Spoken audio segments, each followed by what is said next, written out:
And I found something super cool a few minutes ago. And I'm lying when I say a few minutes ago because it was almost 2 hours ago now. I have had the hardest time stringing together the sort of sequence of operations required to show you guys how to do this. And maybe everybody knows about it. I don't know. I still think it's super cool. If you're wondering what you're looking at here, I'm using, of course, Logic, which is my DAW of choice. And I hadn't had the chance yet to play around with the step sequencer. And I thought, sort of a dreary afternoon here, why not take the advantage and learn about it? When you create something brand new and fresh, it is very techno sounding. Which, as you can imagine, I'm not a techno writer.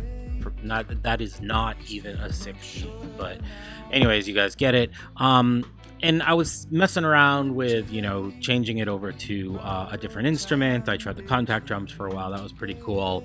Hadn't really put two and two together until, I was totally focused on screen. And I noticed down here, of course, that my S3, which I got for the control surface part, not for the audio interface part, which I have not been able to get the audio interface to work through my Netgear switch that I got the special AVB license for.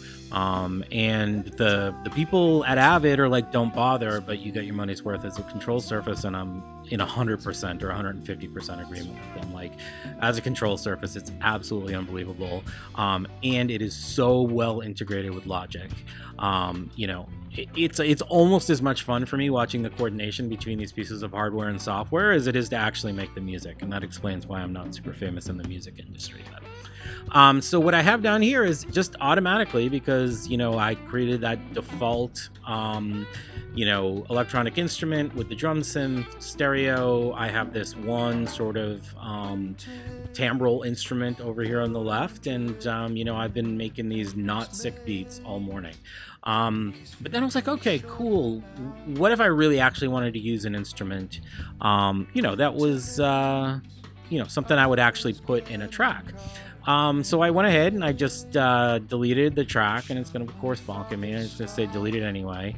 And now I have some choices here. So if from here, I haven't messed around with any of the other stuff, the workflows or whatever. I just know that this one thing works, and it's really hard to string together.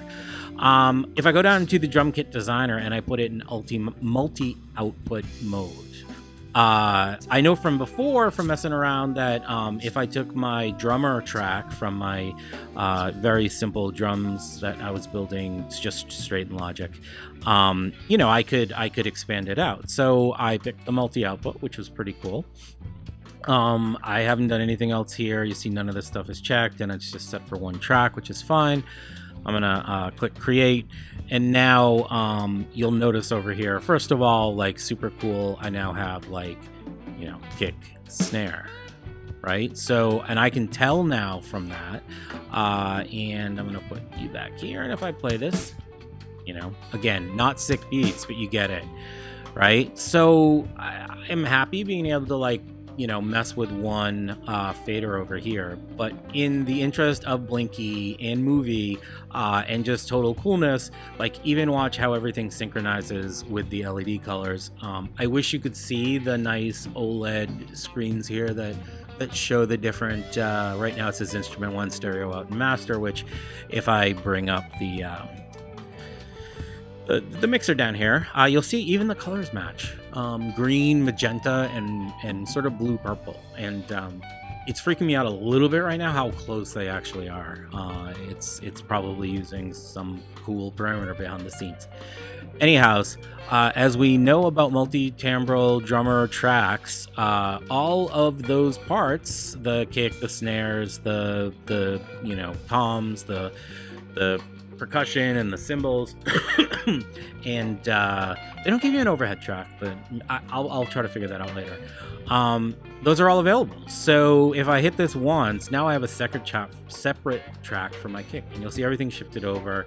I got my kick, my stereo out, my master. I always have this, like, preview thing that pops up. If anybody knows what that's all about, why it doesn't call it instrument 1, I don't know. And now I have my snare, right? So I can now sort of mix these independently. So we can drop the kick. We can boost the kick. drop the snare, and everything is automatically synced. So I can keep adding tracks, which are basically sums for my instruments over here that automatically loaded when I picked the multi-timbral drummer. So now I'm thinking, okay, for songwriting, I could do this with brass, I could do it with strings, and I'm like so excited about this because I will now have a much easier, much flashier and blinkier and movier way to make terrible music that nobody's ever going to listen to. But anyways, I thought you guys might be able to put it to good use. So hope you enjoyed it, and we will hopefully make more videos soon.